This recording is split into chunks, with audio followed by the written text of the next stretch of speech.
Buenas tardes. ¿Tienen todos auriculares para poder escuchar?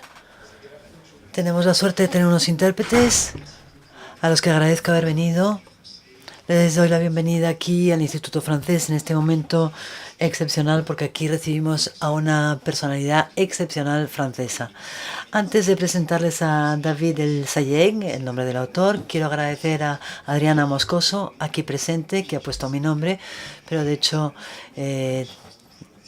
es el de Adriana el que tiene que estar, porque yo no me voy a poder quedar. En cuanto a mi historial jurídico, realmente me hubiera invitado a quedarme, pero tenemos que ir a la inauguración del Museo Pompidou en Málaga. Esta tarde es una nueva conferencia organizada por alguien muy importante en el sector, organización por el Instituto de Autor de Adriana y su equipo, y de la OMPI, por supuesto, aquí, que es el representante por estar aquí presentes, y agradezco a todos los estudiantes del máster.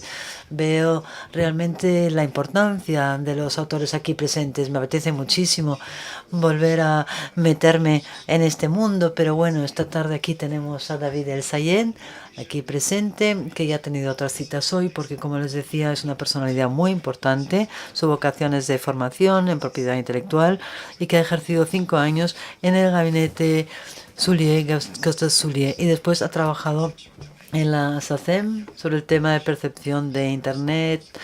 Está en la SNEP desde septiembre de 2007 como director de Asuntos Jurídicos y Nuevas Tecnologías, y desde el 2009 es el director general. Desde abril de 2013 es secretario general de la SACEM.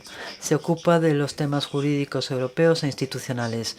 Yo creo que es la persona adecuada para hablarles esta tarde de los temas que les ocupan durante gran parte de sus jornadas de máster. La SACEM para nosotros en Francia es muy importante, y creo que la presencia de David El Sayed lo demuestra. No todos los días tenemos la suerte de poder escuchar al secretario general de la SACEM. Tiene vocación, es abogado de formación, y todo lo que va a decir es muy importante. Gracias por haber venido, gracias Adriana, gracias a la OMPI por la organización, y bueno, hasta pronto en el Instituto Francés. Hay muchos conciertos. Hablo de música porque David en la SACEM, está en la SACEM, hay muchos conciertos aquí en el Instituto, todas las novedades francesas de rock, de electro, de jazz, con lo cual miren en la página de internet, en Facebook, para estar enterados de las últimas novedades francesas aquí en Madrid. Gracias por haber venido, y le doy la palabra a David El Sayeg y a Adriana Moscoso. Gracias.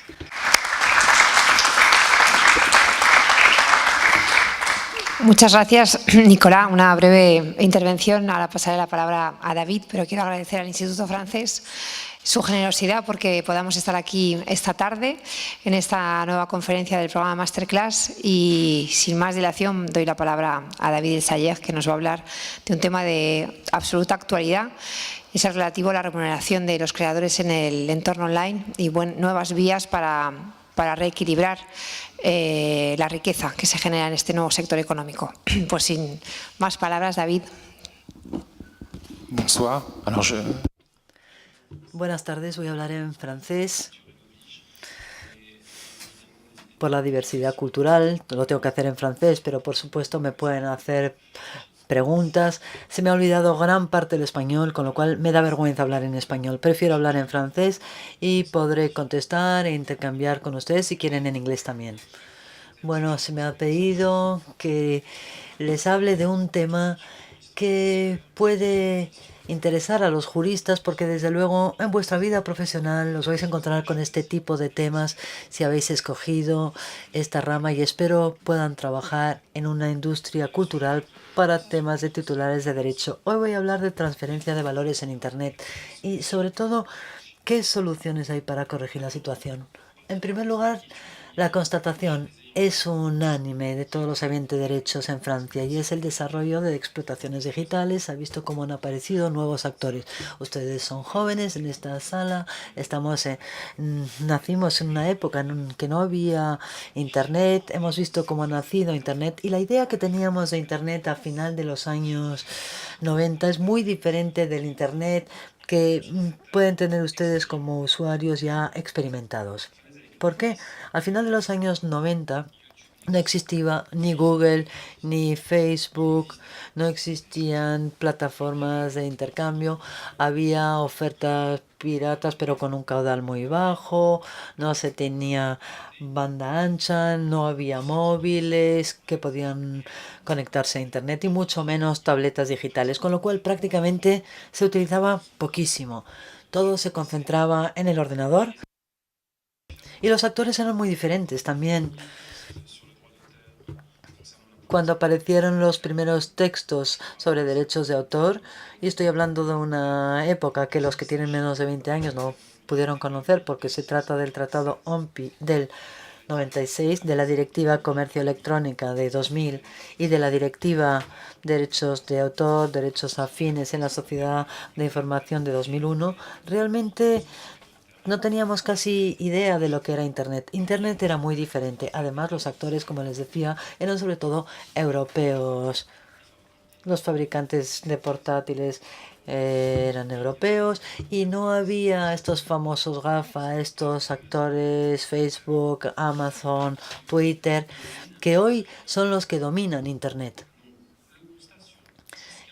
La constatación sobre estos 10 o 15 años, porque ya tenemos perspectiva, es ver la llegada de estos nuevos actores, alojadores, buscadores, motores con buscadores, con lo cual no se trata de ir en contra de la innovación. Todos utilizamos buscadores, redes sociales para comunicar nuestra vida. Hacen parte íntegra de la vida de los ciudadanos de todo el mundo, además.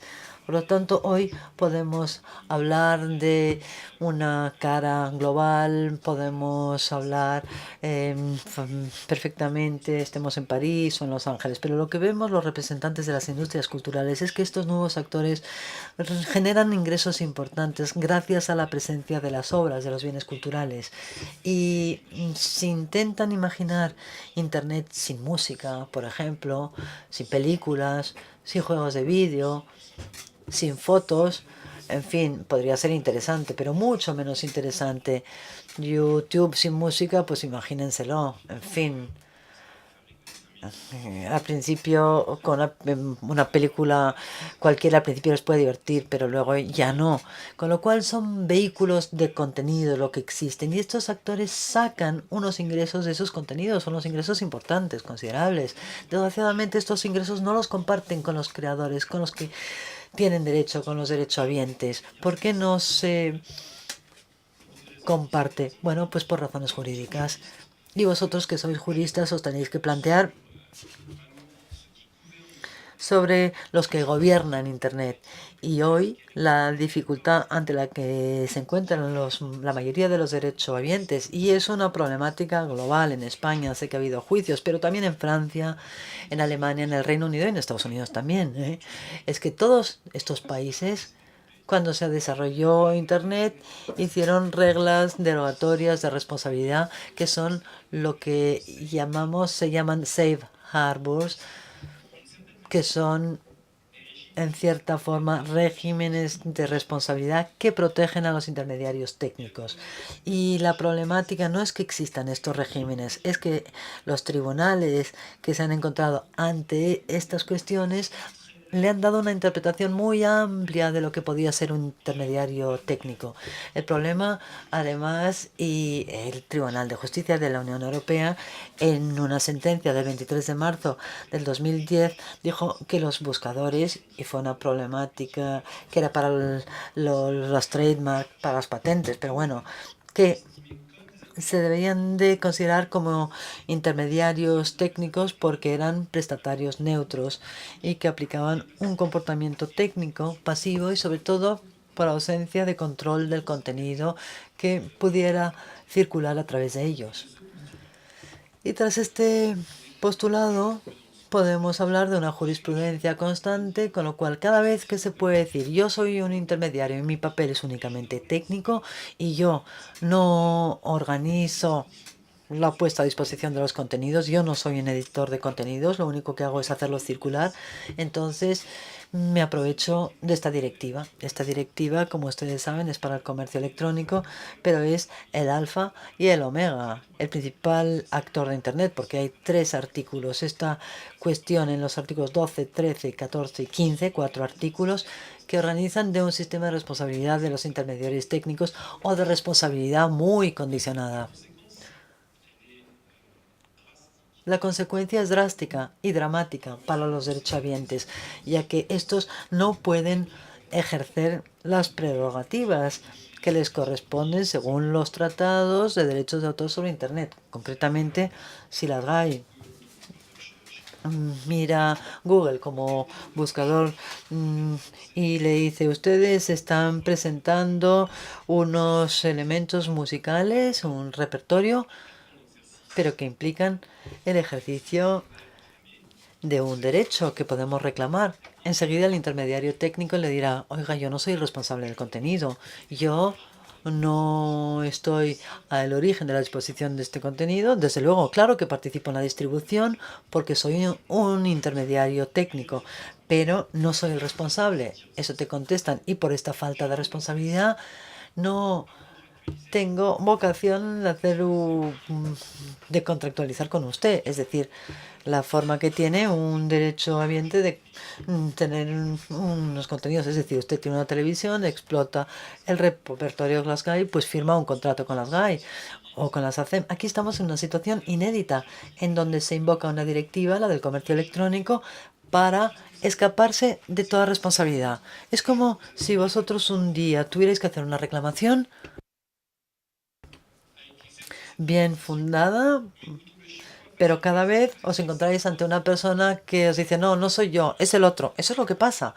Ese es el problema ante el que se encuentran los derechohabientes. Los intermediarios técnicos no niegan la presencia del contenido en su servicio, no. Lo único que dicen es, no, hay una directiva de comercio electrónico, con lo cual así escapan de toda responsabilidad. Bueno, entonces, ¿qué se puede hacer? Porque la situación es problemática. Hay una directiva que hace de pantalla y nos impide a nosotros, los derechohabientes, de hacer el contrato, que es la vía normal cuando hay un usuario de música o de audiovisual, o de actuar contra la piratería, contra aquellos que ponen a disposición ese medio. Porque supongamos que yo le digo mañana a Google, señor Google, usted publica enlaces que llevan a tal contenido. Muchas veces cuando se pone el nombre de un artista, Google le da unos enlaces piratas. Lo único que le voy a poder pedirle al buscador o al alojador es que retire el enlace y que actúe rápidamente. Eso sí, eso es una consecuencia del artículo 14 de la directiva. Y ese enlace vuelve a aparecer 2 horas más tarde, yo no podré comprometer la responsabilidad del buscador porque falta una ley, con lo cual estamos en una situación en que lo único que hacemos es enviar una notificación. El intermediario técnico entonces lo que hace es, bueno, pues ir retirando a medida que van llegando las notificaciones, pero sabemos perfectamente que el contenido vuelve a aparecer porque siempre pone a alguien una disposición de contenidos de forma totalmente ilegal. Con lo cual, por eso se crea esta transferencia de valores ante unos actores en que realmente el buscador, claro que saca sus beneficios, por lo general hay una audiencia. Esta audiencia se crea por la presencia de contenido. Los habientes derechos entonces no pueden hacer sus derechos. ¿Qué se puede hacer? Hay 4 opciones, las ven en la pantalla. Siempre hay opciones en la vida. Cuando nos encontramos ante un problema jurídico, ¿qué se puede hacer? Una, no hacer nada. Eso no nos satisface, porque no hacer nada, ya que sí, hay unos intermediarios que están sacando provecho. Segunda opción, bueno, pues juicios. Eso es lo que pensamos cuando somos juristas. Cuando estamos ante una situación de este tipo, pues se hace un juicio. Tercera opción, que intervenga el legislador nacional. Se le pide al legislador nacional que lleve un proyecto de ley al francés y tratar el problema. Y para terminar, ya lo sabéis, vosotros que sois juristas, tenéis que conocer perfectamente el derecho europeo. y sobre todo en el campo de propiedad intelectual. 90% de las normas sobre propiedad intelectual en Francia o en España o en cualquier sitio provienen de las directivas. No solo directivas que regulan las leyes nacionales, y además lo saben y además lo van a experimentar como juristas. Cada vez que aparece una cuestión, tienen la posibilidad, no siempre, pero presentar una cuestión prejudicial ante el Tribunal de Justicia de la Unión Europea. Y hay un fenómeno que hemos visto estos últimos 5 años, es bastante reciente. Es verdad que hubo una primera época de jurisprudencia europea donde se trataban grandes principios. Hablo de los años 70, derechos de autor, prestación de servicios, derecho de autores, libre circulación de bienes y mercancías, era lo que predominaba. Después, desde final de los años 80, principio de los 90, hubo directivas. Ya no se trataba solo para que el Tribunal de Justicia invocara los grandes principios de funcionamiento europeo, sino que tenían que comprobar que los Estados miembros respetaran las directivas, las transpusieran bien y las aplicaran bien. Esa fue la segunda etapa y eso le dio gran poder al Tribunal de Justicia. Y la tercera etapa es aún más importante, es la de interpretar las nociones que aparecen en esa directiva. Y desde hace 5 años hay un movimiento jurisprudencial muy fuerte que dice lo siguiente. Dice, cuando hay un concepto en una directiva y cuando ese concepto no es competencia del legislador nacional, porque no se dice que el legislador nacional es el que tenga que definir ese concepto, entonces es el Tribunal de Justicia el que tiene que definir ese concepto y hacerlo de forma uniforme. Por lo tanto, hoy, por ejemplo, ha habido un decreto, una sentencia muy importante de 2006 de las GAE, alojadores que no querían pagar los derechos de autor para la música que hacían en lugares y en los cuartos de hotel, diciendo, bueno, pues esto no es comunicación pública. Entonces, la legislación española, como la francesa, era muy clara. Decían, eso es comunicación pública, pero hubo que reexaminar el concepto y esto no según el derecho español, francés o belga, no, sino siguiendo la idea que podía tener de ello el legislador europeo. Y el legislador europeo, el que dicta el derecho, es el Tribunal de Justicia. Con lo cual, en todas vuestras formalidades intelectuales, cada vez que estudien un problema importante, cada vez os plantearéis la pregunta si eso es de conformidad con el país en el que trabajáis, en España, o aquí, o en Francia, pero al mismo tiempo tendréis otro reflejo y diréis, quizá esto sea coherente en el derecho español, pero según el derecho europeo, ¿es coherente o no? No tienen por qué responder siempre de la misma manera. Y en algunos casos se puede dar un derecho nacional diferente del derecho europeo, pero en otros, sobre todo cuando el concepto es definido en la directiva, el derecho nacional ha de conformarse con el derecho europeo. Es el principio de la jerarquía de las normas, es decir, que hay que aplicar el derecho europeo. Y con respecto a una problemática transversal, la transferencia de valor, pues hay que ir a la raíz del problema y ver qué es lo que se puede hacer con las directivas. No hacer nada, pues nos ha parecido que era una opción que no se puede tener en cuenta si uno es abogado, si trabaja en una sociedad de autor, si trabaja para un derecho habiente y le dice al jefe, pues no vamos a hacer nada, pues no es muy hábil. Y ir a juicio, pues yo francamente llevo 15 años en esta profesión, nunca se sabe lo que va a salir, nunca se sabe cómo va a salir el juicio, sobre todo cuando hay un grado doble de jurisdicción, cuando hay la posibilidad de tener un juez europeo que va a intervenir y que puede volver a definir conceptos.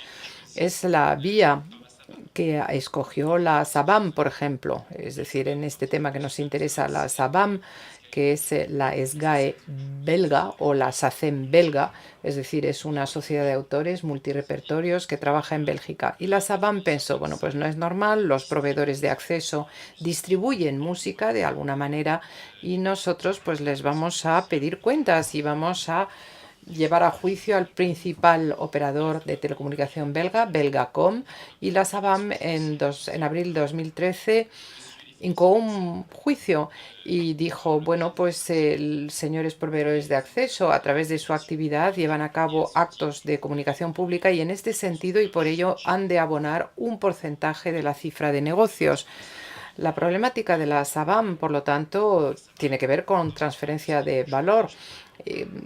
Se basan en el diagnóstico que yo comparto. Aquí se trata de un intermediario técnico, un proveedor de acceso que se aprovecha del valor de los contenidos que circulan a través de ellos. La problemática para la SABAM, para un jurista, es triple. Primera pregunta, primera cuestión. ¿Acaso la actividad de un proveedor de acceso conlleva el ejercicio de un derecho de comunicación? Eso es la pregunta que nos hacemos a menudo en el asunto SGAE. Frente a los hoteles, pues era igual. La SGAE tenía que poder demostrar que los hoteleros llevaban a cabo un acto de comunicación. Luego surge un segundo problema que va a plantearse para la SABAM. ¿Existe una audiencia, un público? Porque para reivindicar un derecho hay que demostrar que hay un acto de comunicación, es decir, una intervención al que se le pide algo, pero al mismo tiempo ese acto de comunicación tiene que tener un público, una audiencia. Y esto no son cuestiones teóricas. Ha habido una decisión sobre un gabinete o una consulta de dentistas italianos.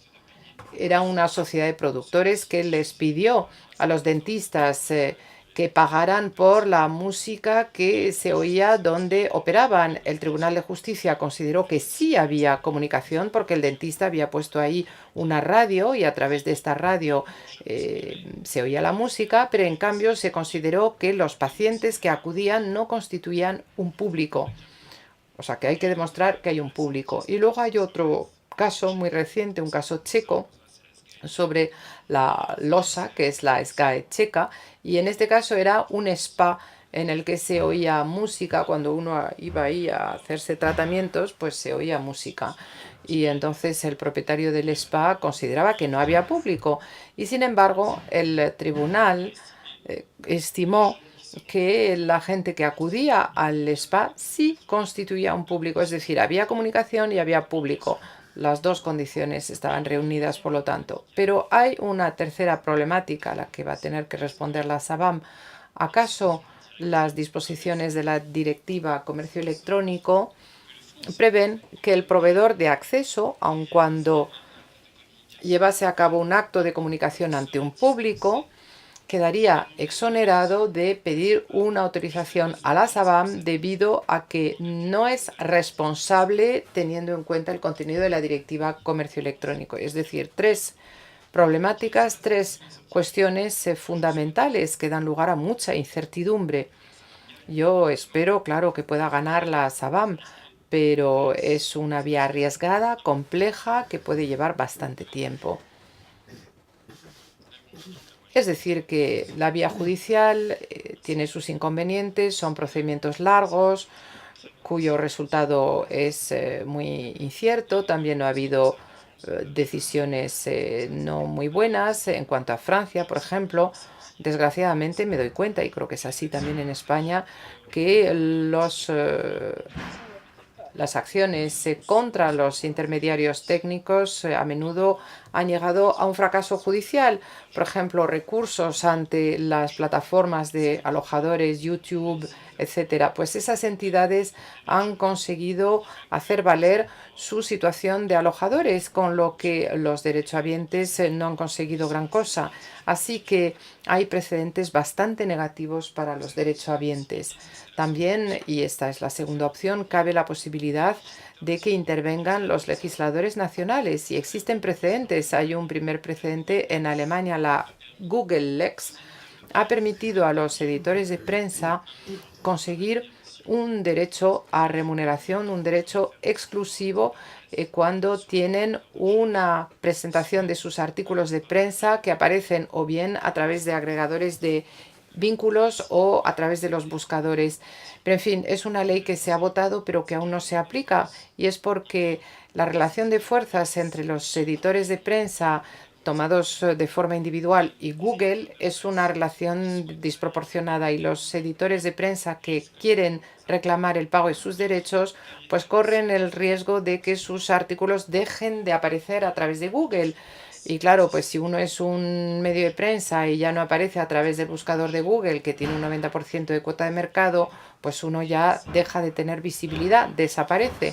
O sea que la relación de fuerza en este tipo de relación, pues desde luego no es la forma más adecuada para proteger a los derechohabientes. Hay otro precedente muy reciente que les afecta muy directamente, quizás Adriana podrá hablar de ello, es la ley española que se adoptó en el mes de noviembre, es decir, hace 2 semanas, y un poco como la ley alemana, la ley española reconoce un derecho a la remuneración, pero bueno, no es un derecho exclusivo, es un derecho a una remuneración para los editores de prensa.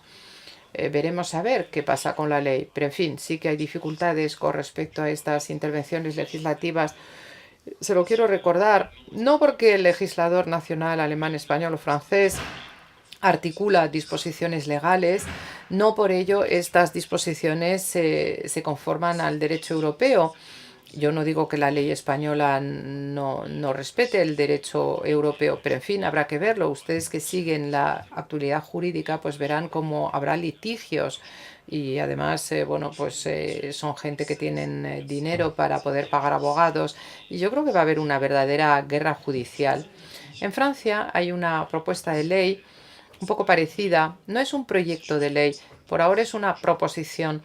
Yo no creo que llegue al Parlamento, pero en fin, esta proposición de ley existe y desde luego por lo menos aborda el tema. Se refiere no a los editores de prensa, pero se refiere a los derechohabientes de imágenes que reprochan a Google dar referencia a toda una serie de imágenes y no pagar derechos de autor por ello.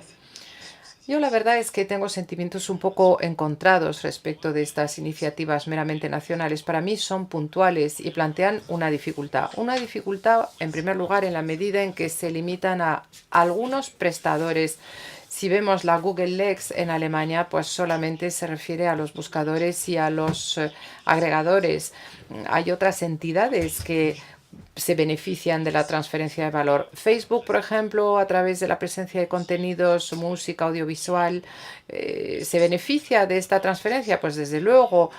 También las redes sociales que se dedican a música cuentan con presencia de contenidos y por supuesto se benefician. Si van a SoundCloud es para escuchar música, no es para hacer otra cosa. Entonces, limitarlo a una categoría determinada me parece un poco reductor. Por otro lado, pues solamente se benefician algunos derechohabientes. ¿Por qué los editores de prensa se iban a beneficiar de esta ley y no otros? Porque también hay obras musicales, obras gráficas, imágenes, cuadros, fotos que aparecen, también obras audiovisuales que tienen su referencia. Así que con respecto a una problemática tan global, tan transversal, yo creo que es necesario aportar una respuesta que también sea una respuesta transversal.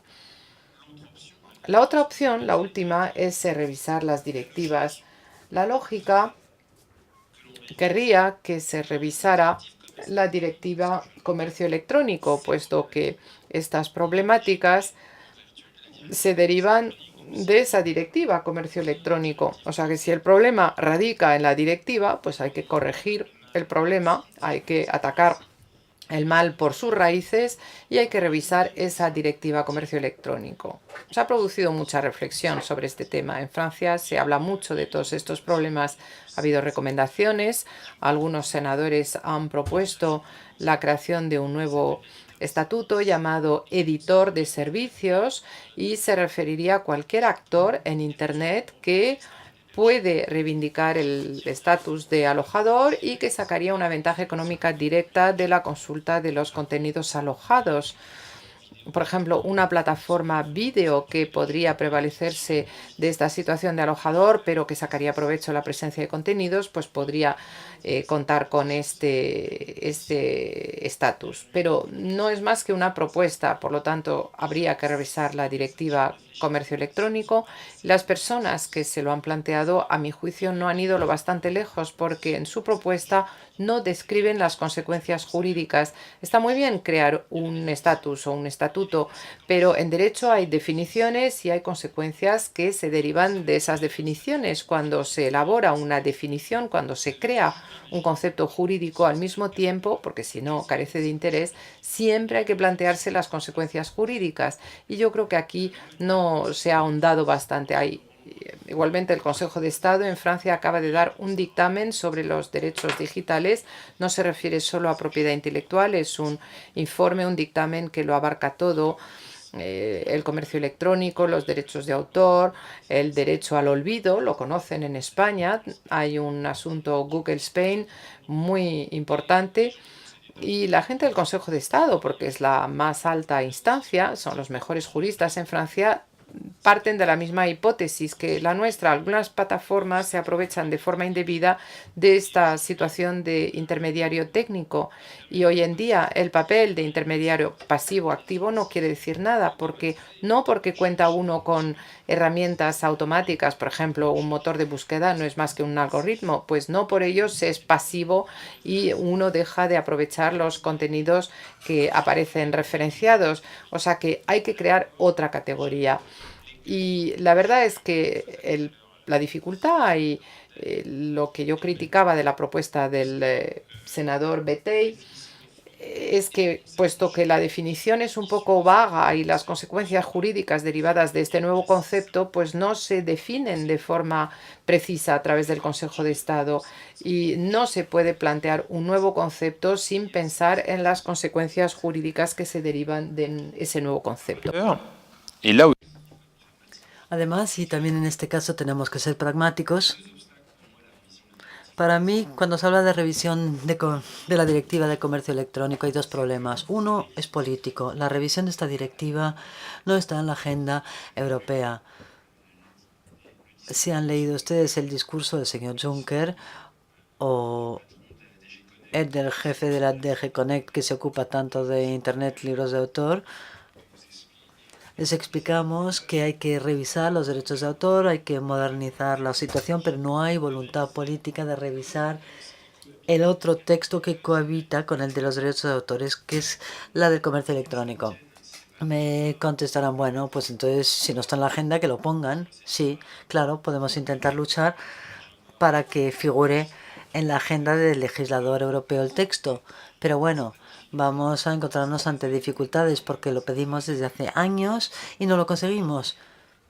Me parece bien que hagamos todos juntos una cruzada para revisar la Directiva de Derecho de Comercio Electrónico. No es imposible, no lo dejemos caer, pero va a ser complicado políticamente. Y luego un problema de fondo y que me preocupa más y que les puede interesar. La Directiva de Comercio Electrónico es una directiva llamada directiva horizontal. Eso quiere decir que no trata más que derechos de autor. El régimen de responsabilidades de las que les hablaba antes, el artículo 12, 13, 14, 15, se refiere a derechos de autor y otros derechos, a la vida privada, a la imagen, los problemas ligados a la difamación.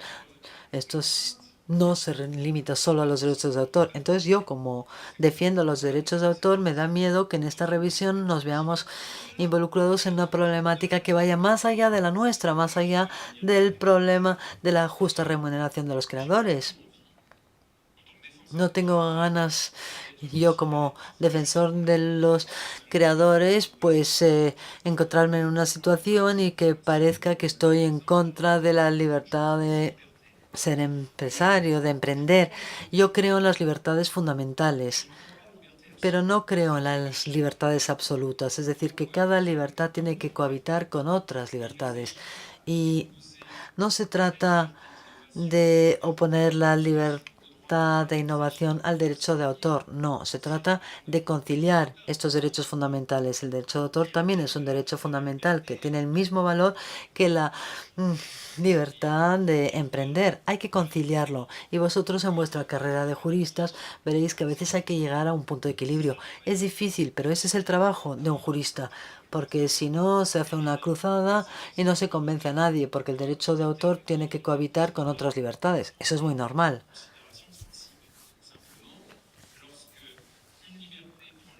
Cuando una libertad prevalece sobre otra, ahí es donde se plantea el problema. O sea que mi temor es que si llevamos el debate a una revisión frontal de la directiva de comercio electrónico, podamos estar en un combate que ya no será el nuestro, será el combate de la libertad de innovar, y nosotros no estamos en contra de esa libertad, por supuesto que no, pero queremos una contrapartida, una justa remuneración por la presencia de nuestros contenidos en sus servicios. Es más complicado que lo que parece. De ahí nace la necesidad de revisar esta directiva de derechos de autor y afines en la directiva de junio de 2001. ¿Cuáles son las ventajas de esta revisión? Por un lado, es una solución a corto plazo. Está en la agenda europea. Se va a revisar la directiva de 2001. Eso lo vamos a discutir. Eso va a estar en la agenda, eso se va a discutir en el Parlamento Europeo, en la Comisión Europea, se va a trabajar. Y ya el año pasado nos mandaron un cuestionario, contestamos, hubo un libro blanco que no ha sido publicado, pero sabemos perfectamente que la directiva de derechos de autores y afines en la sociedad de información se va a volver a discutir. No sabemos cuál será el resultado, pero sabemos que se va a tratar y se va a tratar en los próximos meses y años. Además, me parece que es un combate bueno. Pues ¿por qué? Porque a nosotros los derechohabientes siempre se piensa que estamos en la parte del no. Y cuando veremos que hay derechos de autor, que se va a poner en cuestión el acervo comunitario, y cuando se defiende a los creadores, se tiene la tendencia siempre a decir no, no. Y cuando se dice no, como creadores o como estudiantes no van a decir, bueno, muy bien, pues perfecto, acato. O sea que no, siempre hay un riesgo de estar en una situación un poco a la defensiva. Y siempre es difícil, en un debate como este, siempre difícil defenderlo. Por eso tenemos que volver a centrar nuestro discurso sobre lo que nos importa de verdad, el valor de los bienes culturales en Internet. Nosotros no estamos en contra de Internet, aunque por mucho que quisiéramos estar contra Internet sería una tontería. Yo uso Internet todos los días, para mí es útil, además para los creadores es muy útil. Recuerdo que los creadores trabajan con Internet, comunican sus obras en Internet, se hacen conocer a través de Internet, a través de la música. Es evidente, todos los grupos que os gustan tienen su página Facebook, tienen su página, tienen su fan days, es decir, todos trabajan con Internet, con lo cual no hay problema con Internet. Pero Internet puede plantear una problemática cuando el valor de los contenidos es captada por algunos intermediarios que nos redistribuyen. Es una cuestión de equidad. Nosotros queremos hablar del valor de los bienes en Internet. ¿Tiene interés Internet sin bienes culturales? Eso es lo que queremos plantear.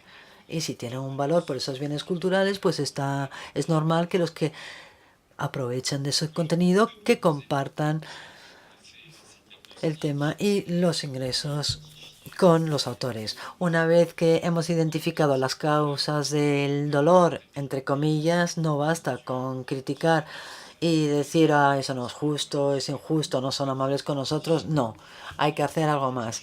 Y vosotros como juristas, todos los días en vuestras vidas de juristas os encontraréis ante situaciones o de conflicto o difíciles.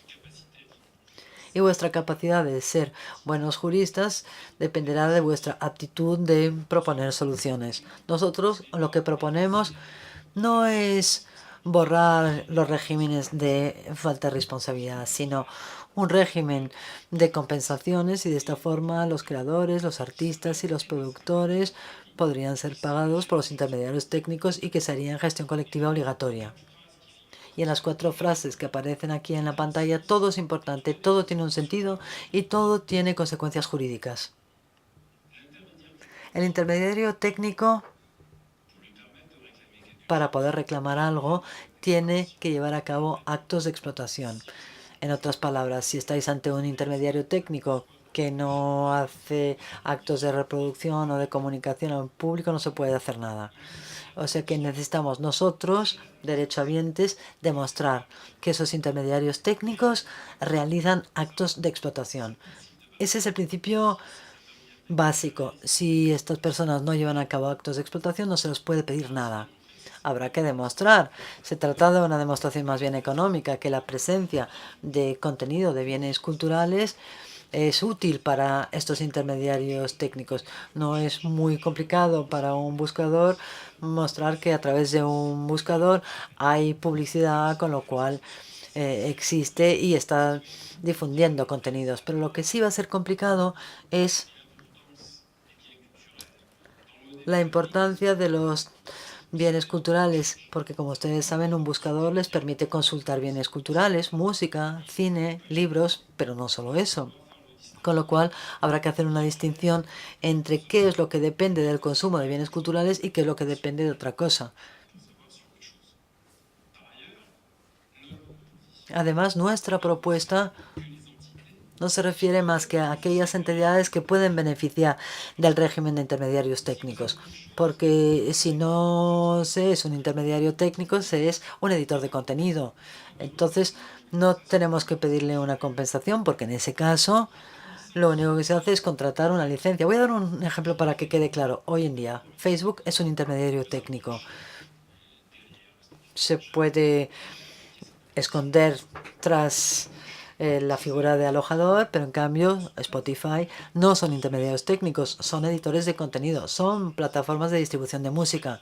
En este caso, entonces, no les concierne, porque ante un Spotify se hace un contrato, tenemos contratos con estos actores de Internet que no serán intermediarios técnicos, sino distribuidores en el sentido clásico de la palabra, son distribuidores de contenido.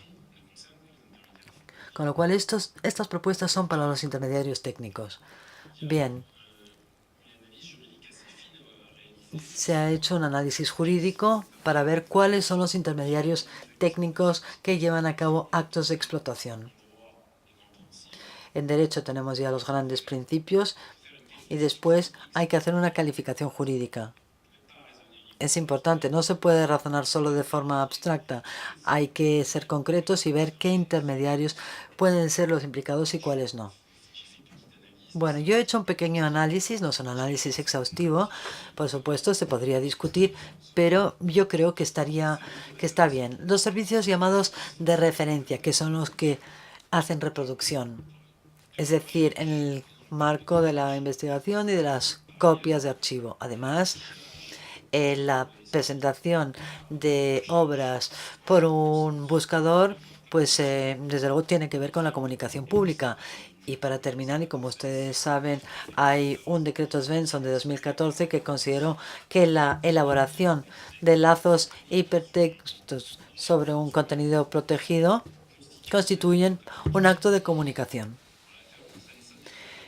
El asunto Svensson es complicado porque, por un lado, los jueces consideraron que era un acto de comunicación, pero que no había un público nuevo.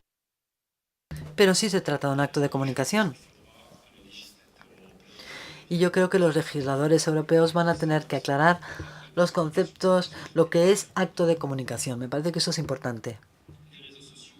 Las redes sociales o las plataformas vídeo, su papel es fundamental, comunican obras. YouTube, por ejemplo, si no tuvieran YouTube, si no existiera el buscador de YouTube, no se podrían presentar los vídeos personales y no se podría poner a disposición el contenido, con lo cual existe un acto de comunicación. Esto está clarísimo para este tipo de actores de Internet. Además, también hacen actos de reproducción, lo que por definición hay un contenido y los internautas después pueden consultarles. Con lo cual, en este caso también se trata de un acto de comunicación. Podemos demostrar que esos son intermediarios técnicos que hacen actos de explotación. También para los proveedores de servicios podemos plantearnos el tema. Ese es el objeto del contencioso, del litigio que hay entre Savam y Medicom.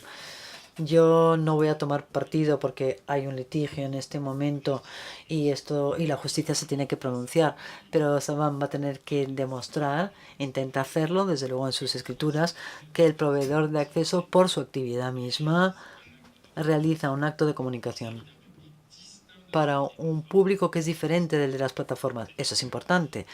Hay que decir que habrá que identificar quién es el público.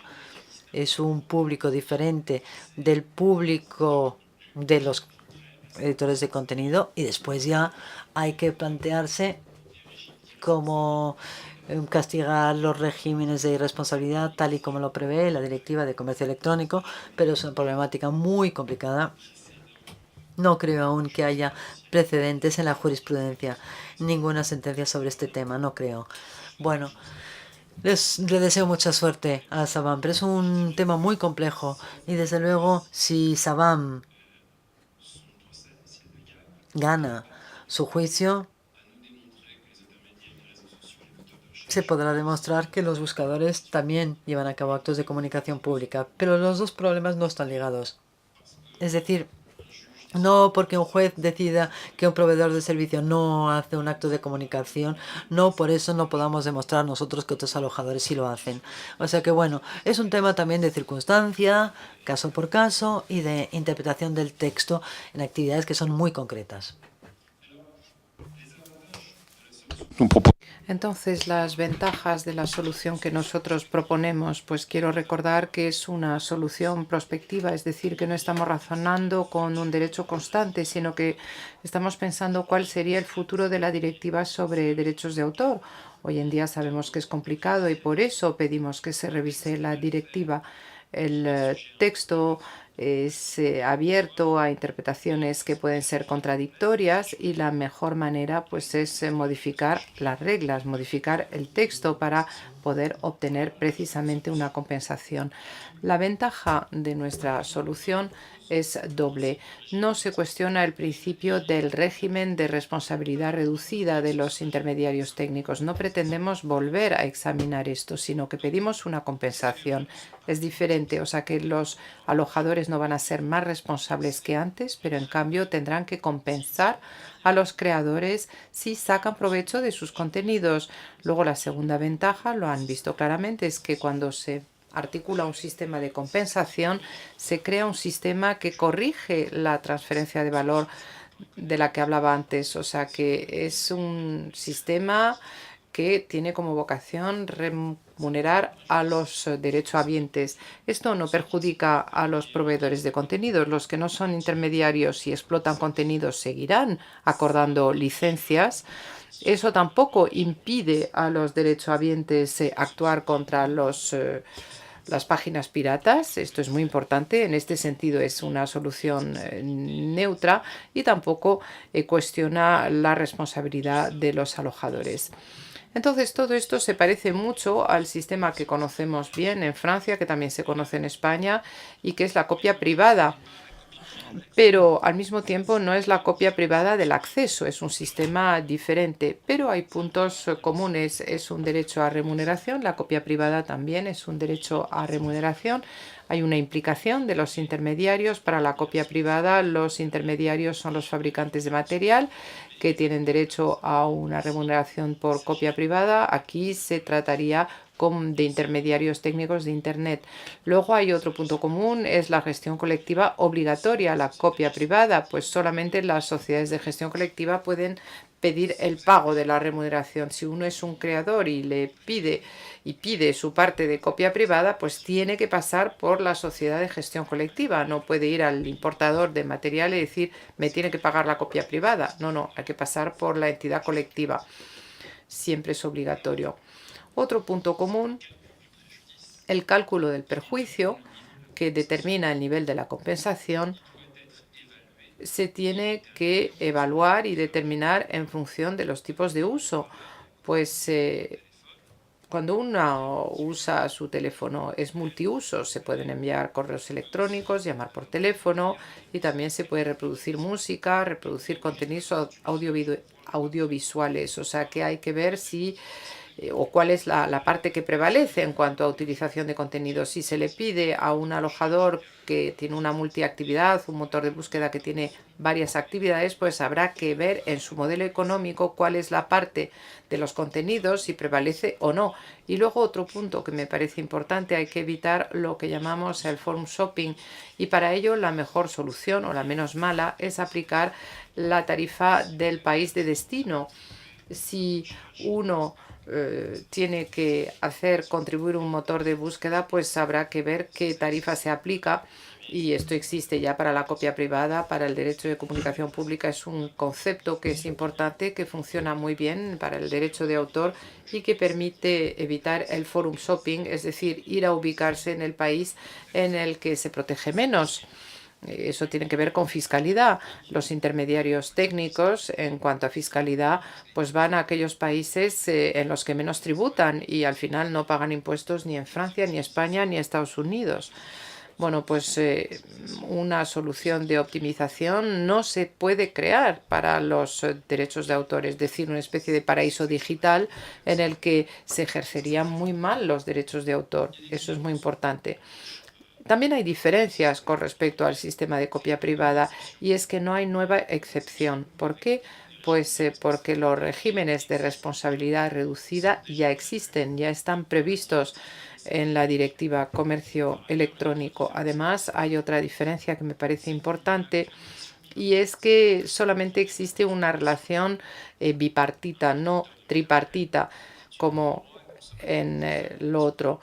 En la relación copia privada pues hay una relación tripartita, porque también el precio se repercute en el precio para el consumo, es decir, cuando compra un iPhone, un iPad, pues se paga en la copia privada. Aquí proponemos una relación bipartita entre el alojador y el derechohabiente. ¿Por qué? Pues porque casi todos los servicios en realidad son financiados por la publicidad o por la monetización de los datos personales.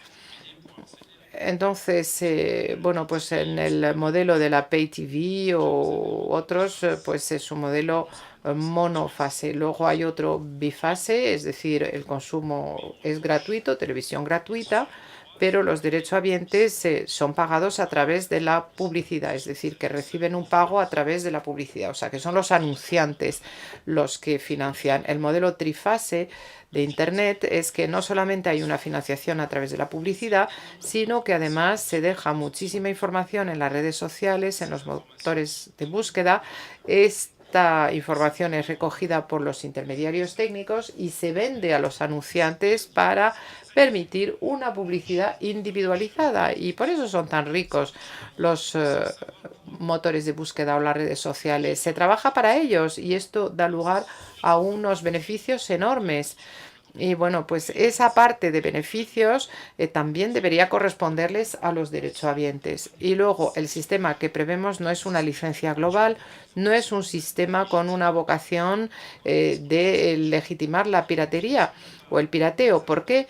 Pues porque aquí estamos, o sea, no estamos dando legitimidad a los que apoyan el pirateo. La legitimidad, evidentemente, siempre puede haber cierta incomprensión cuando se presenta una propuesta nueva. Cuando hay una propuesta nueva, lo más importante, lo comprobarán, es que a uno le entiendan bien, porque si se interpreta mal lo que uno propone, pues ya se complican mucho las cosas. Así que no se trata de legalizar utilizaciones ilícitas de las obras protegidas. En absoluto, el sistema de compensación no pretende legitimar los actos de pirateo. Además, no se trata tampoco de quebrantar los derechos exclusivos. ¿Por qué? Pues porque los derechos exclusivos, cuando se pueden ejercer frente a entidades que son responsables de actos de comunicación o de reproducción, pues se aplican. Nuestro problema y lo que pedimos nosotros solamente se refiere a las entidades irresponsables, es decir, ante las cuales no podemos ejercer nuestros derechos exclusivos. Y finalmente, como lo decía antes, esta propuesta no pretende poner en tela de juicio el régimen de responsabilidad tal y como lo prevé la Directiva Comercio Electrónico. Claro que hay que solucionar algunos problemas, porque cuando se propone algo no es simple. Aquí se trata de cambiar el modelo y el primer problema es que uno está no ante actores locales. Google no está solo en Francia o solo en España, Facebook tampoco. Son actores que están por doquier y por lo tanto es un problema muy amplio. Y luego, al margen del análisis jurídico necesario, hay que hacer un análisis económico para fijar el prejuicio, es decir, esta transferencia de valor, ¿cuánto representa? ¿Qué pueden pedir los derechohabientes? Es decir, no solamente hay que decir que uno puede reivindicar, reclamar algo, sino que ese algo hay que poder cuantificarlo de forma muy precisa. Cuando uno negocia un contrato, pues pasa lo mismo. Aunque uno tenga perfecto derecho a reclamar algo, hay que demostrar desde el punto de vista económico. Es complejo, pero es perfectamente factible. Hay gente especializada en esto, además. Existen soluciones. Una solución muy importante sería aplicar el principio del país de destino. Eso es clave en derecho de autor. Si se cuestiona el principio del país de destino, como dije antes, pues entonces llegamos al forum shopping, es decir, optimizar a través de intermediarios que han nacido de forma global. Es decir, que cuando se constituyen estos intermediarios ya tienen una estrategia internacional. Lo que nos muestra Internet es que los que ganan más son los que piensan globalmente. No se hace negocio en Internet con una estrategia meramente local. La fuerza de los GAFA es estar en todas partes y proponer el mismo servicio en todas partes a todo el mundo. Eso es lo que les da fuerza. Por lo tanto, hay que hacer estudios de uso, como expliqué, eso es factible. Y también depende de cada categoría de intermediario. No vamos a pedir las mismas cantidades a todo el mundo. Y finalmente, el modo de gestión, teniendo en cuenta la multitud de las obras que se utilizan, solo puede ser gestión colectiva. A mi juicio, no se puede pensar en una gestión individual para gestionar este tipo de compensación. Sería demasiado complicado de articular. No le vamos a pedir a un motor de búsqueda que vaya derechohabiente por derechohabiente para ver qué compensación puede reclamar en función de todo lo que aparece referenciado en dichos buscadores. Así que hay que proponer soluciones simples, eficaces, que ofrecen una verdadera seguridad jurídica. Y esto solo es posible a través de la gestión colectiva. En fin, me parece que esto es muy amplio. Somos muy conscientes de que es una nueva propuesta. Evidentemente, es una propuesta que va a dar lugar a cierta oposición, desde luego por parte de los a los que se les va a pedir dinero. Pues cuando se pide dinero la gente no es muy proclive a querer pagar. Dudo mucho que Google quiera remunerar de forma espontánea a los creadores, pero en fin, hablaremos con ellos y yo creo que es una lucha de futuro, porque es una lucha que tenemos que llevar desde el punto de vista europeo en el marco de la Directiva sobre derechos de autor y derechos afines. Hay que tener en cuenta, por supuesto, los intermediarios técnicos que aprovechan los derechos de autor. A menudo hay muchos textos juntos y si se quiere resolver un problema de forma satisfactoria, pues uno como jurista no se puede interesar por un solo texto legal, sino que tiene que abarcar toda la problemática que a veces es transversal, que abarca varios textos. Aquí tenemos, por ejemplo, la Directiva Comercio Electrónico y la otra, la Directiva sobre derechos de autor y derechos afines en la sociedad de información. Espero que no haya sido demasiado compleja esa presentación. En cualquier caso, ustedes tendrán que plantearse estas cuestiones, cualquiera que sea su actividad como juristas. Muchas gracias por su atención.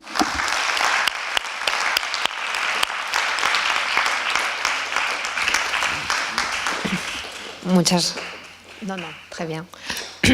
Muchas gracias, David. Creo que ha sido una exposición muy exhaustiva y muy reveladora sobre una cuestión que creo que tienes razón cuando dices que, bon, je pense qu'il faut que tu mettes tes... Je vais parler en espagnol.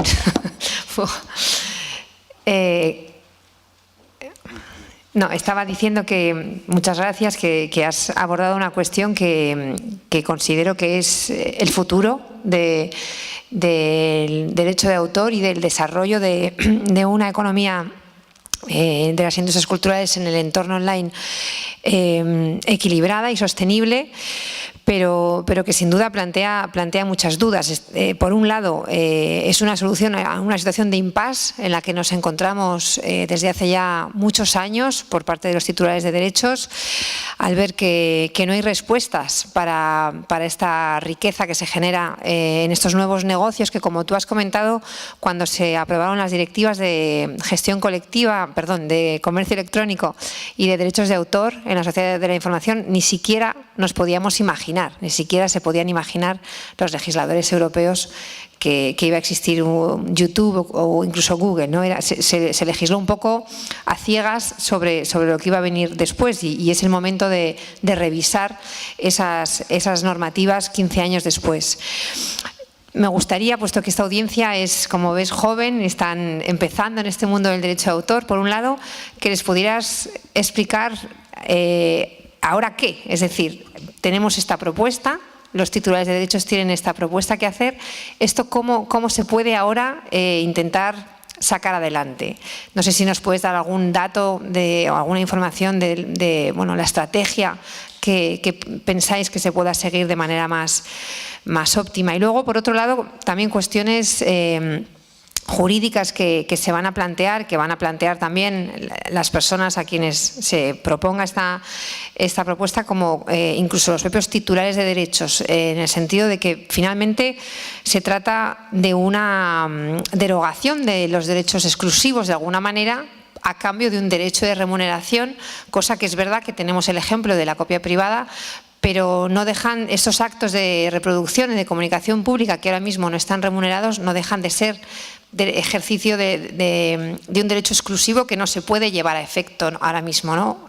O no hay mecanismos ni voluntad para que eso se pueda llevar a efecto. Entonces, esta propuesta de un derecho de remuneración supone asumir también un cambio en el planteamiento por parte de los titulares de derechos. Creo que, como tú planteas, los juristas tienen que proponer soluciones encima de la mesa para que se pueda debatir y buscar cuál es la mejor. Pero también me gustaría conocer un poco tu opinión sobre esta cuestión.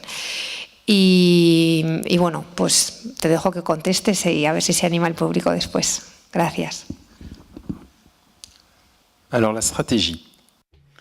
La estrategia. Primero hay que explicar lo que son los creadores, el callejón sin salida en el que se encuentran ante esta revolución digital.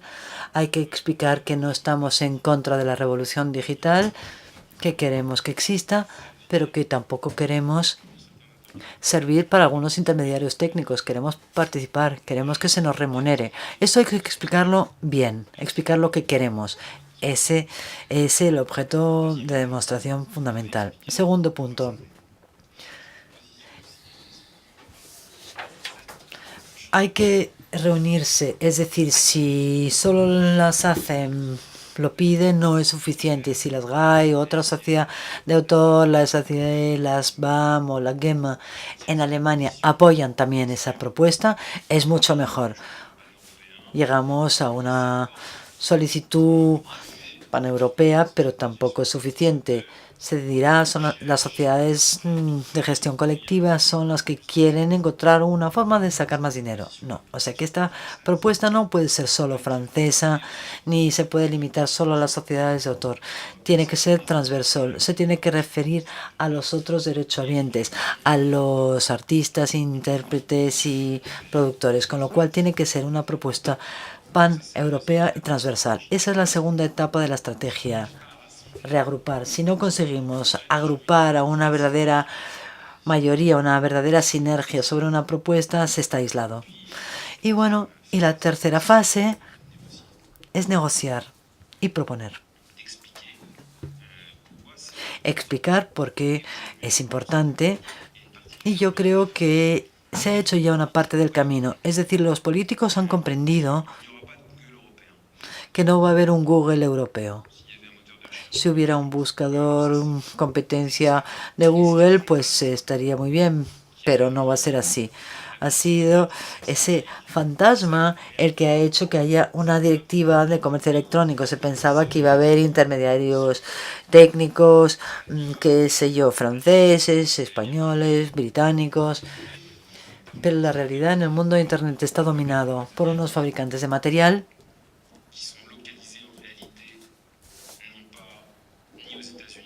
que no están ni situados en Europa ni en América, sino en Asia, aunque se trate de compañías americanas.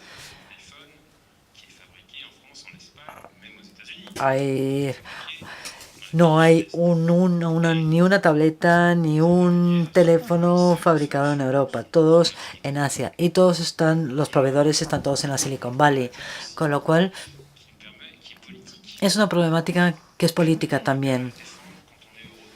¿Qué es lo que deberíamos de defender nosotros como europeos? Nuestras riquezas. Y hasta que se demuestre lo contrario, los mejores cantantes españoles están en España, no están ni en China ni en Estados Unidos. Lo mismo para los cantantes alemanes o franceses. Por lo tanto, tenemos una riqueza que no se puede deslocalizar. ¿Por qué? Porque estamos, como se dice en economía, una industria de prototipos. Es decir, cuando se tiene un artista, no puede publicar 2 veces el mismo disco. En el portátil sí que hay la primera versión, la segunda, la tercera. En fin, en las industrias de la experiencia, de los encuentros, no se puede deslocalizar.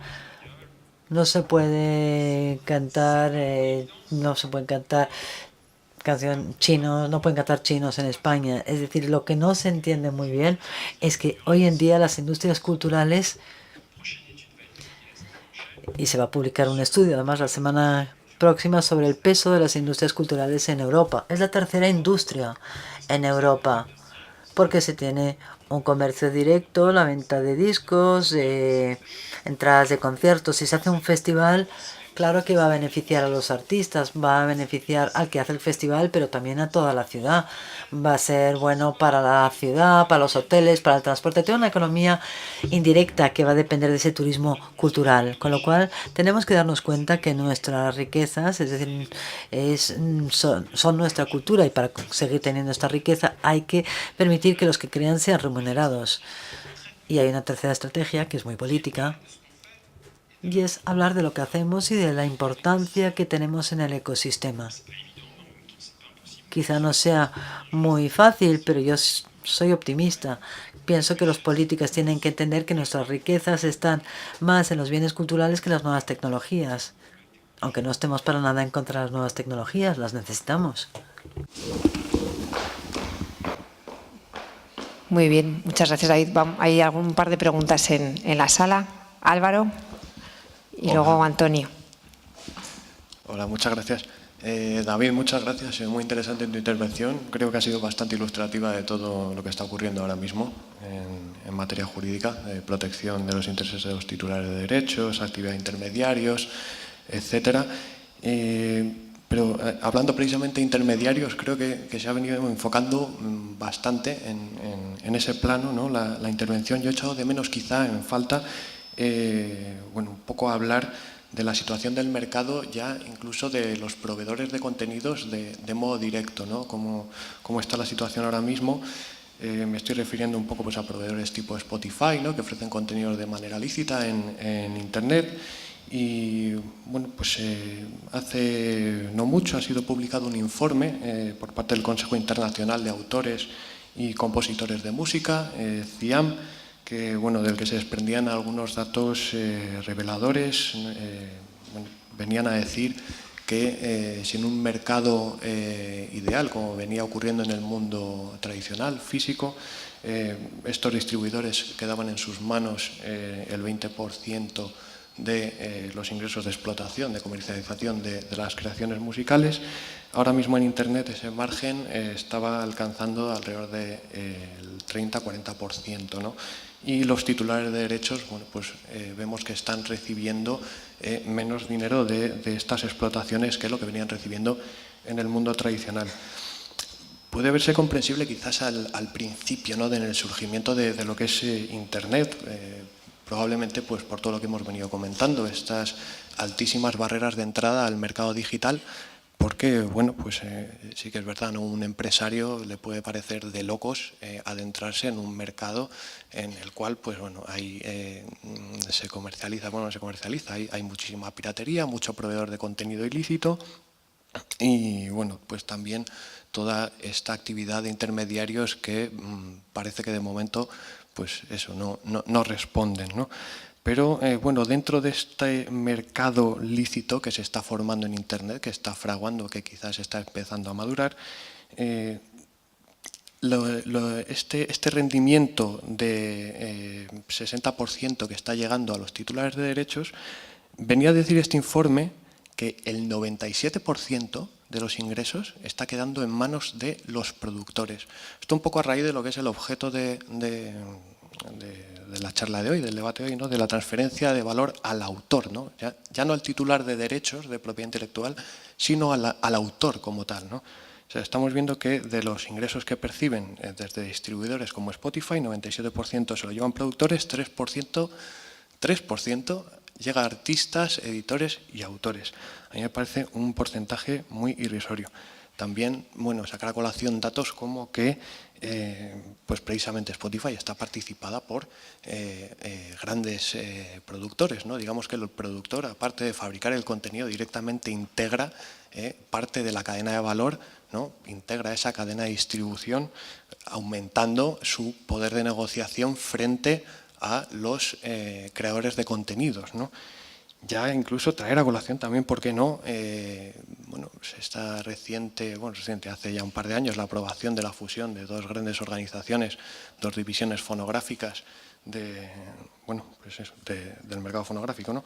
No voy a ponerles nombres y apellidos, yo creo que todos sabemos quiénes son. ¿No se está generando un clima excesivamente condescendiente con lo que son los productores y estamos dejando un poco de lado al motor que yo creo que es la industria cultural, que son los autores? ¿Por qué? ¿Hay alguna solución a esto a corto plazo? ¿Crees que se va a mantener? Porque creo que, bueno, si también desde la parte autoral dejamos que esto fluya, estamos dando por sentadas unas prácticas que, bueno, les resultan muy desfavorables.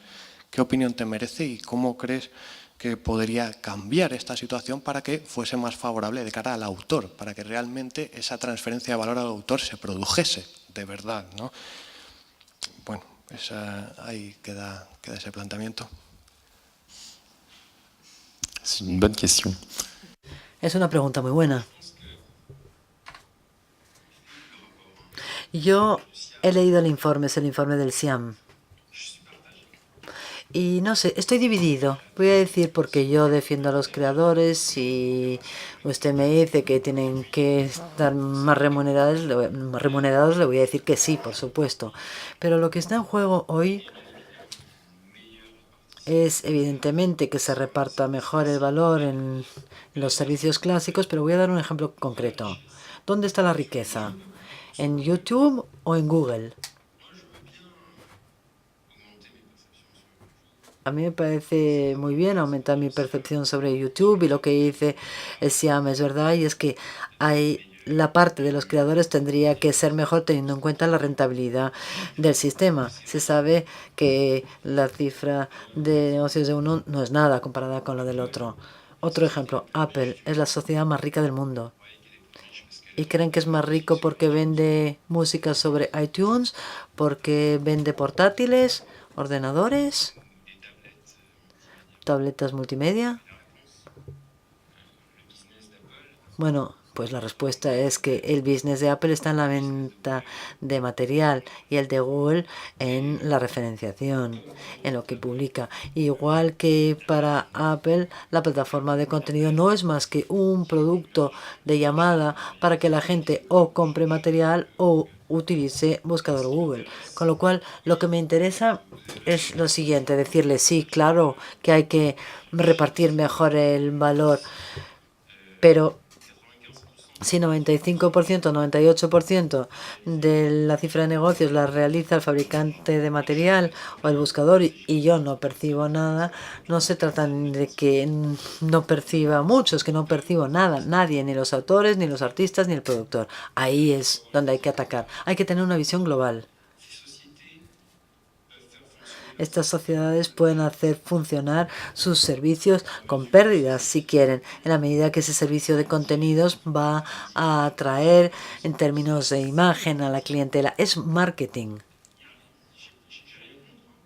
A mí no me parece mal, ¿eh? Recuerden, históricamente los discos los inventó Philips, producía material. Y para vender sus discos y tal, pensó que sería útil comprar cadenas de alta fidelidad. Eso no tiene nada de ilegal, eso es la ley del mercado, del business. Lo que no es lógico es que cuando la mayor parte del business la generan los fabricantes de material o estos intermediarios técnicos, que los creadores no reciban nada. O sea que las disputas, los argumentos, desde luego son válidos, pero no se refieren al problema. Y es donde está el centro de ingresos de Apple y no es en la venta de contenido. La de Google tampoco en YouTube. Por supuesto está en la difusión y en la monetización.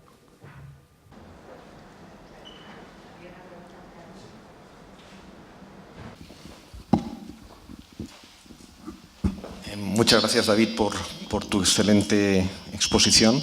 Verdaderamente estoy muy contento porque me ha permitido estar todo el rato en mi zona de confort, porque normalmente estoy siempre en zona hostil y hoy he estado francamente en una zona de que he podido continuamente afirmar positivamente lo que estabas comentando en tu intervención, porque está absolutamente de acuerdo.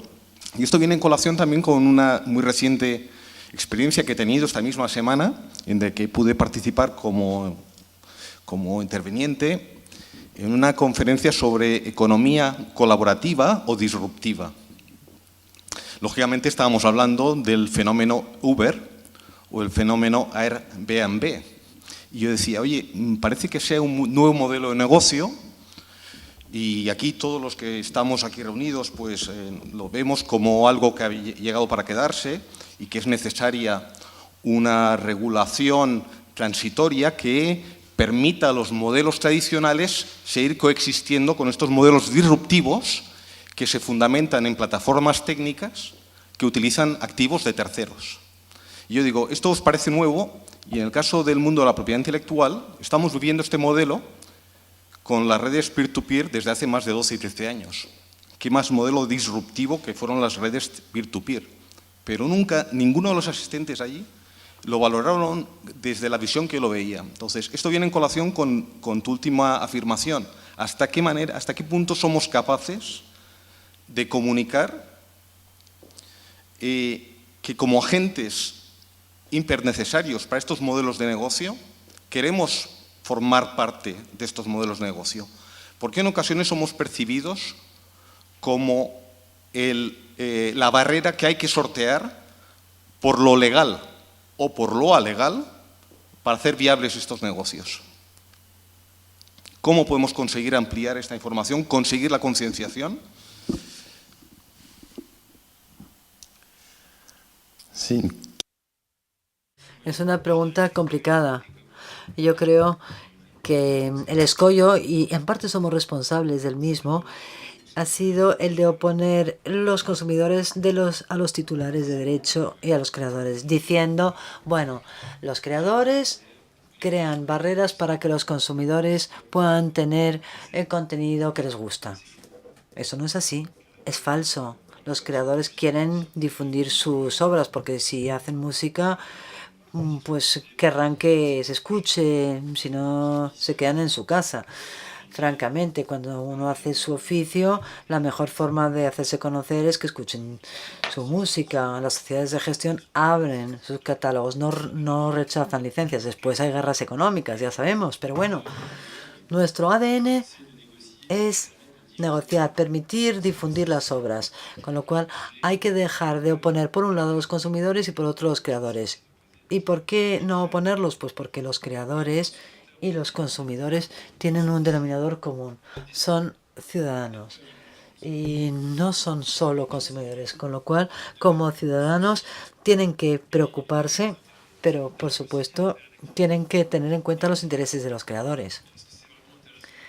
Y en el fondo yo me pregunto, ¿es interesante tener acceso gratuito a los contenidos si los que los hacen no los remuneran y si no ya no van a poder hacer su propio oficio? Bueno, desde luego tendremos que acceder de alguna forma o si no, pero algunas personas tendrán que cambiar de oficio. Bueno, sabemos muy bien que los artista, creador es un oficio. Todos entre vosotros seguro que tenéis amigos que hacen música. Como ustedes sabéis, es complicado, son horas y horas de trabajo, con lo cual para poder seguir trabajando nos tienen que remunerar. Hay que recordar el denominador común. Somos ciudadanos, tenemos que cohabitar juntos, es una especie de contrato social y por ello hay que respetar los derechos de autor porque es una libertad fundamental. Eso no impide que el consumidor tenga acceso a las obras. Nosotros tenemos que dar una oferta satisfactoria y desde luego los ciudadanos consumidores tienen derecho, exigen que se les pague, por supuesto, quieren poder tener acceso al contenido que les gusta y hay que poder ofrecerles estos contenidos, pero no a cualquier precio y sobre todo que no sea gratis. Porque lo que es gratis es lo que destruye el valor en la piratería. Nada es gratis además, porque el consumidor paga a su proveedor de acceso y muchas veces la gente que distribuye la música de forma lícita se enriquece, se financia con publicidad, con lo cual no hay nada que sea gratis. Es importante el conciliar, el ver que no hay intereses antagonistas, porque si no vemos las cosas muy a corto plazo. Todos somos ciudadanos y todos tenemos que poder ejercer. Es como lo de la desregulación en el mundo laboral. Muchas veces hay gente que está en situación muy precaria y el problema que tenemos hoy es que los creadores están en una situación precaria. El mundo digital ha tenido como inconveniente destruir la clase media de los creadores. Siempre habrá las estrellas, hay muy pocas. Siempre habrá toda una serie de gente que no tiene mucho talento y que quiere ejercer y que nunca va a poder vivir gracias a su creación. Pero lo importante es tener una serie de gente que tenga ingresos razonables, conocida, que pueda vivir gracias a su creación sin por ello ser unas vedettes o unas estrellas. Eso es lo que tiene que permitir la gestión colectiva, que haya una clase media de creadores que quizá vosotros no conocéis, pero que sí puede vivir de su música. Eso es lo que cuenta de verdad. Bueno, me gustaría escuchar un poco a la audiencia, a los alumnos de las máster y a los alumnos de este programa, porque sois el futuro de este sector y necesitamos oír vuestra opinión. Así que, por favor, animaros a hablar. Estamos aquí por vosotros. Sí.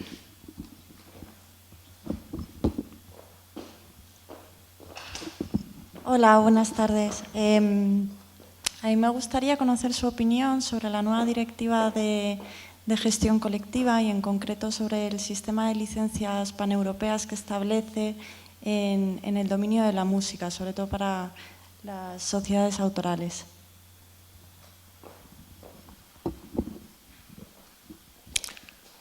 Alors, cette directive, elle a deux. Es una directiva que tiene dos ambiciones. La primera ambición es regular el funcionamiento de las entidades de gestión colectiva, no solamente en el sector de la música, en todos los sectores. Hay reglas de buen gobierno, de afiliación, de transparencia, reglas que me parece que no son criticables. Claro que siempre se podría pedirle al legislador europeo que haya más transparencia, que se mejore el buen gobierno, que se mejore la eficacia. Y en este sentido no tengo problemas. Claro que hay algunas incoherencias en el texto, pero yo creo que se podrá vivir con él y si hay que adaptarse, pues ya nos adaptaremos. El único reproche a la directiva en este sentido es que nunca defiende a los creadores, nunca toma partido por los creadores, y a veces a los creadores hay que protegerles frente a ellos mismos, porque siempre son víctimas de presiones que son presiones ejercidas por actores económicos. Entonces, quizás es la primera crítica. Luego hay una segunda crítica: no hay ningún dispositivo para promover la diversidad cultural. Es algo que falta totalmente en la directiva. Segunda crítica: en cuanto al sistema de otorgamiento de licencias transfronterizas o paneuropeas, dos observaciones. En primer lugar, la directiva no aporta nada, porque es un sistema que ya existe. Hoy en día nos encontramos en un sistema de expedición o otorgamiento de licencias paneuropeas. La SACEM tiene más de 30, y si mañana YouTube viene a vernos para negociar un contrato, pues es para 28 países. O sea que la directiva simplemente consagra este principio. Además, la directiva, es su ambición por lo menos, la directiva pretende simplificar las cosas en el marco del otorgamiento de licencias paneuropeas. Pero nada es simple, y la directiva, desgraciadamente, no tiende a simplificar. Así que, bueno, pues tendremos que cohabitar con esta directiva, que tiene aspectos positivos. No podemos decir que todo es negativo. Mejora la transparencia, la eficacia, el buen gobierno, ¿por qué no? Respecto del otorgamiento de licencias paneuropeas transfronterizas, pues no hay nada nuevo con la situación actual. Ya tenemos estas licencias paneuropeas, y diré sobre todo que la ambición de simplificar, racionalizar, no se cumple. Yo creo que va a ser siempre bastante complicado, y la verdad es que el principio de la diversidad cultural no se tiene bastante en cuenta en esta directiva. ¿Más preguntas? ¿Alguien más se anima? Antes de que nos echen de aquí, porque ya son pasadas las 9. Je les ai fatigués avec mes explications. Creo que han quedado muy cansados con todas las explicaciones. Lo vamos a dejar aquí. A mí me gustaría, a modo de conclusión y como agradecimiento a David por esta exposición, que ha sido realmente interesante, y creo que ha abierto muchas expectativas entre quienes estamos aquí por plantear propuestas mirando al futuro.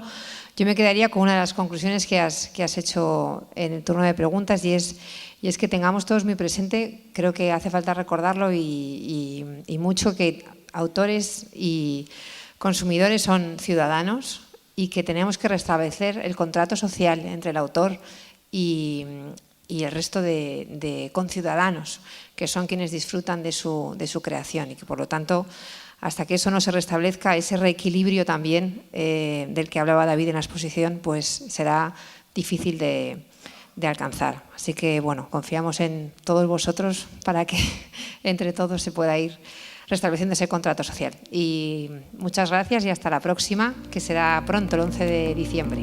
Hasta luego.